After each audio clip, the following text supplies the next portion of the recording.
First of all একটা গাড়ির papers আগে, তারপরে গাড়ির কন্ডিশন। গাড়ির যদি পেপারস ঠিক না থাকে, গাড়ির মালিক যদি বিআরটিতে যেতে না পারে বা গাড়ির মালিককে যদি খুঁজে পাওয়া না যায়, সেই গাড়ি কম দাম দিয়ে নিলেও কোনো লাভ নাই। তা আমরা তো রেগুলার গাড়ি কিনি। সুতরাং আমি তো প্রত্যেকটা গাড়ি কেনার আগে মনে করেন আপনার সপ্তাহে ৪, ৫ টা ৬ টা গাড়ি দেখতে যাই। প্রত্যেক পার্টে মিস্ত্রি নিয়ে যাওয়া আমার জন্য সম্ভব হয় না। অনেক সময় মিস্ত্রি আমাদেরকে সময় দিতে পারে না।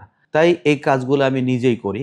বর্তমান সময়ে যে আপডেট গাড়িগুলা তৈরি হয়েছে, এই গাড়িগুলো আপনার সাধারণত স্বচক্ষে দেখতে গাড়ির প্রবলেমগুলা ফাইন্ড আউট করতে পারবেন না।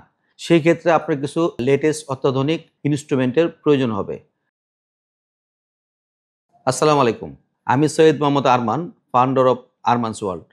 গত ভিডিওতে আমি দেখিয়েছিলাম যে আমি আরমানস ওয়ার্ল্ড গাড়ি কেনার আগে গাড়ির কি জিনিসগুলা পুঙ্খানুপুঙ্খভাবে চেক করে গাড়িগুলা কিনে।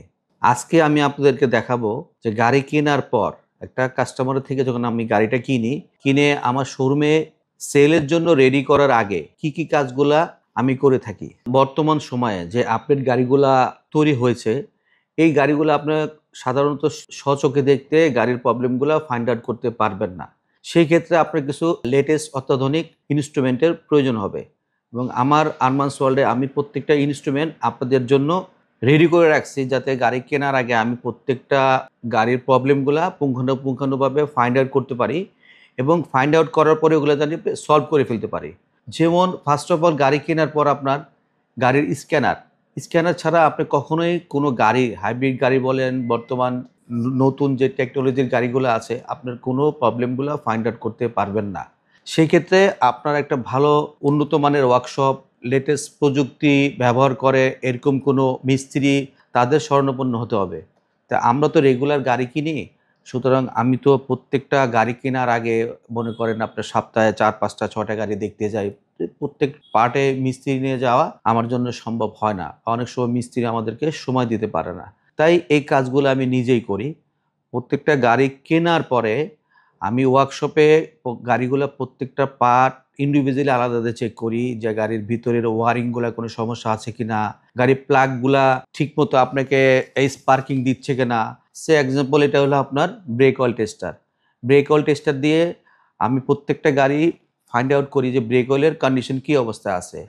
ইঞ্জিন অয়েল টেস্টার আমার কাছে আছে, গিয়ার অয়েল টেস্টার আছে। ওটা দিয়ে কিভাবে গাড়ির কন্ডিশন বা মানে অয়েলের কন্ডিশনগুলা কিভাবে কিরকম কি কন্ডিশনে আছে। একেক গিয়ার বক্সে কিন্তু একেক কোয়ালিটির গিয়ার অয়েল লাগে। একেক গাড়িতে কিন্তু একেক গ্রেডের ইঞ্জিন অয়েল লাগে। সুতরাং আপনি গাড়ি কেনার পরে যেকোনো ইঞ্জিন অয়েল বাজার থেকে কিনে ঢেলে দিলে হবে না। কারণ বর্তমান লেটেস্ট প্রযুক্তির গাড়িগুলা বিভিন্ন রিকমেন্ড অনুযায়ী বিভিন্ন ইঞ্জিন অয়েলের রিকমেন্ড করা আছে। ওইটা বুঝে তারপরে আপনার ইঞ্জিন অয়েলগুলো ইউজ করতে হবে। সে এক্সাম্পল গাড়ি কেনার পরে আমি এক্সপার্ট প্লাগগুলা প্রত্যেকটা স্পার্ক প্লাগ ইন্ডিভিজুয়ালি খুলে চেক করি। চেক করে এইখানে এটা হলো স্পার্ক প্লাগ টেস্টার। এটা দিয়ে প্রত্যেকটা স্পার্ক প্লাগ ঠিকমতো আপনার স্পার্কিং করতেছে কিনা এগুলা চেক করে তারপরে গাড়িগুলা রেডি করি। গাড়ির স্পার্ক প্লাগ কিন্তু খুব ইম্পর্টেন্ট একটা ইস্যু। এটা মাইলেজের ক্ষেত্রে আপনাকে প্রচুর পরিমাণ সাপোর্ট দিবে। গাড়ির স্পার্ক প্লাগ যদি খারাপ হয় বা বাজারে সচরাচর অনেক জায়গায় আপনার ২ নাম্বার বা চায়না প্লাগ লাগানো থাকে, সেক্ষেত্রে গাড়ির ভালো মাইলেজ পাবেন না এবং গাড়ি নক করবে, গাড়ি ডিস্টার্ব দিবে। সেকেন্ড অফ আপনার গাড়ির যে ওয়ারিংগুলা, গাড়ির ওয়ারিং বর্তমানে প্রত্যেকটা গাড়ি হাইব্রিড বা বিভিন্ন টেকনোলজি সম্পন্ন গাড়ি, আগের মডেলের গাড়িতেও কিন্তু ইলেকট্রিক ওয়ারিং আছে। কোনো ইলেকট্রিক ওয়ারিংয়ের কোনো একটা প্রবলেম হলে আপনার প্রত্যেকটা পার্টে কিন্তু প্রবলেম দেখা দিবে। কোথায় ইন্ডিভিজুয়ালি কোন জায়গাটায় প্রবলেম এটা ফাইন্ড আউট করার জন্য ওই মেশিনটাও আমার কাছে আছে।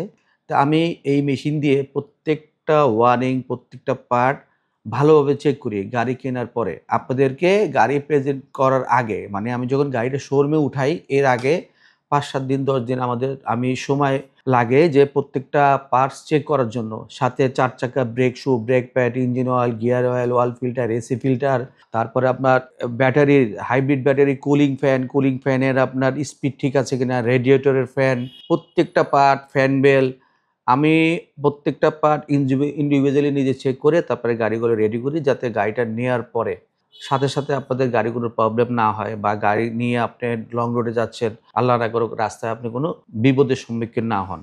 আমার কাছে আরও এটসেট্রা অনেক মেশিন আছে। আসলে এগুলা পার্ট টু পার্ট দেখাতে গেলে অনেক সময় চলে যাবে। সে এক্সাম্পল আপনার ব্যাটারি টেস্ট করার জন্য যে মেশিনগুলোর প্রয়োজন হয় ওইটাও আমার কাছে আছে। এটা হলো আপনার ব্যাটারি টেস্টার।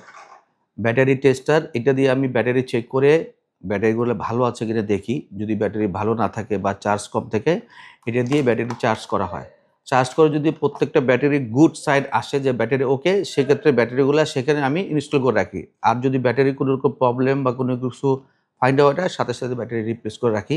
যাই হোক, আরও অনেক ইনস্ট্রুমেন্ট আছে যেগুলো আমি এখনও দেখানো সম্ভব না শর্ট টাইমের ভিতরে। এইটা হলো গাড়ির যে কম্পোনেন্টগুলো আছে সমস্ত কম্পোনেন্টগুলো আমরা চেক করার জন্য এইগুলা ফার্স্ট অফ অল এই কাজগুলো করি।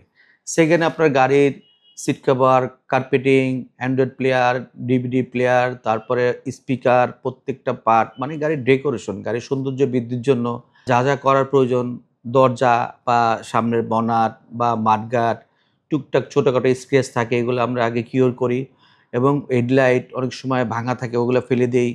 আবার কিছু হেডলাইট আপনার ময়লা থাকে ওই হেডলাইটগুলো ওয়াশ করে নতুনের মতো করি। আমি সবসময় চেষ্টা করি অরিজিনাল জিনিসগুলো গাড়িতে রাখার জন্য, যদি ওগুলা চালানো যায় এবং যদি ভালো থাকে। যে সে এক্সাম্পল কোনো একটা পার্টস আপনার আরও ১ মাস চলবে, কিন্তু জিনিসটা অরিজিনাল আছে, ওটা আমি রাখি না, ওটা ফেলে দেই। কারণ ১ মাস পর ওটা আবার চেঞ্জ করতে হবে, আরেকটা প্রবলেমের সম্মুখীন হবেন।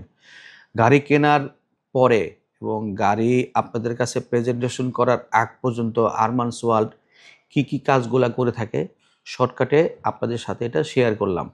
আশা করি আমি যেভাবে গাড়িগুলা কেনার পরে রেডি করি, আপনারা যদি সরাসরি গাড়ি দেখতে আসেন, দেখতে আসলে প্রত্যেকটা কাজ এবং গাড়ির প্রত্যেকটা পার্ট আপনার কাছে ভালো লাগবে। তারপরে যদি আপনি গাড়ি কিনতে আসার পরে টুকটাক ছোটখাটো ইস্যু আপনার কাছে ফাইন্ড আউট হয়, সেটা আমার সাথে শেয়ার করবেন। আমি যত সম্ভব ওগুলা কিওর করে দেওয়ার চেষ্টা করব। আর গাড়ির পেপারস ফার্স্ট অফ অল একটা গাড়ির পেপারস আগে, তারপরে গাড়ির কন্ডিশন। গাড়ির যদি পেপারস ঠিক না থাকে, গাড়ির মালিক যদি বিআরটিতে যেতে না পারে বা গাড়ির মালিককে যদি খুঁজে পাওয়া না যায়, সেই গাড়ি কম দাম দিয়ে নিলেও কোনো লাভ নাই। কারণ গাড়ি যদি কোনো অ্যাক্সিডেন্ট হিস্ট্রি না থাকে, পুরো ১০০% ওকে থাকে, পেপারস ঠিক না থাকে, আপনি গাড়ি ঢাকা শহরে বা রাস্তায় চালাতে পারবেন না।